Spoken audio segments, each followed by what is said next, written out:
Your vote mattered in 1912. It's going to matter today. It always matters. If you don't vote, well, just look what happened in 2024. Now, before I get to the letter, let me tell you a little history about Robert Smalls. He's the author of the letter I'm going to. Robert Smalls lived from 1839 to 1915. He was born into slavery in Beaufort, South Carolina, and became a military hero in 1862 after he made a daring escape aboard a Confederate ship that he piloted out of Charleston Harbor and then delivered to the Union fleet. Do you all know that story? Small served in the South Carolina House of Representatives from 1868 to 1870, and in the South Carolina Senate from 1870 to 1874. He then was elected to the U.S. Congress and served from 1875 to 1879 and from 1881 to 1887. Today is February 23rd, 2026. Here's the background on the letter. Robert Smalls to Whitefield McKinley. This letter was written in the midst of the presidential campaigns of Woodrow Wilson, Democrat from Virginia, William Howard Taft, a Republican, and the former President Theodore Roosevelt, running on the Progressive Party line. Wilson won the election and served for 2 terms. Now for the letter. At the top it says Beaufort, South Carolina, September 12th, 1912.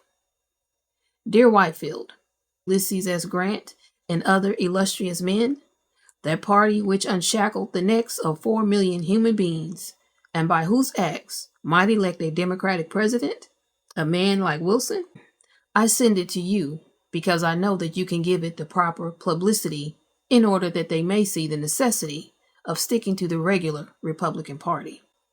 No man had a higher regard for Theo Roosevelt than I, but his course in trying to split the party of Lincoln and Ulysses S. Grant and other illustrious men, that party which unshackled the necks of 4 million human beings, and by whose acts might elect a Democratic president, a man like Wilson, who is said to be a Southerner by birth and who will be under the entire domination of the South, where more than 2/3 of the Negro voters have been robbed of their franchise. I have lost all the respect for such a man. He will be under the domination of such men as the governor of our state, who is said to be reelected, a man who is so bitter against the Negro that he has refused to commission a single Negro as even a notary public in the state. I ask that every colored man in the North who has a vote to cast would cast that vote for the regular Republican Party, and thus bury the Democratic Party so deep that there will not be seen even a bubble coming up from the spot where the burial took place. Best love to all. As ever, yours, Robert Smalls. Now, there's a footnote on this letter, and it's about I guess he was the governor of South Carolina. Let me read that footnote. Coleman Livingston Blease lived from 1868 to 1942. He was a populist Democrat, avowed racist, and protege of Benjamin Tillman. He was governor of South Carolina from 1911 to 1915. So this is the governor that Mr. Smalls referenced in his letter from 1912. Coleman Livingston Blease openly supported, pay attention to this, he openly supported lynching and was opposed to the education of African Americans. Openly supported lynching. And he was the governor of South Carolina.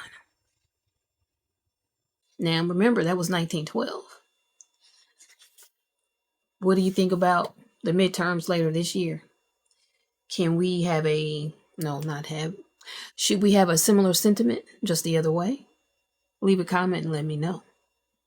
Now, again, this is from the book Letters from Black America, written by or compiled by Pamela Newkirk. Excellent book. And for me, I love history, always have.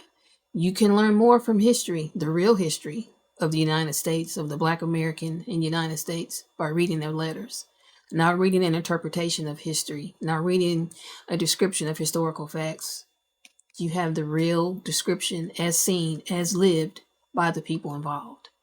So if you enjoy hearing those stories, those letters, join the community. And until tomorrow, have a great day. Bye.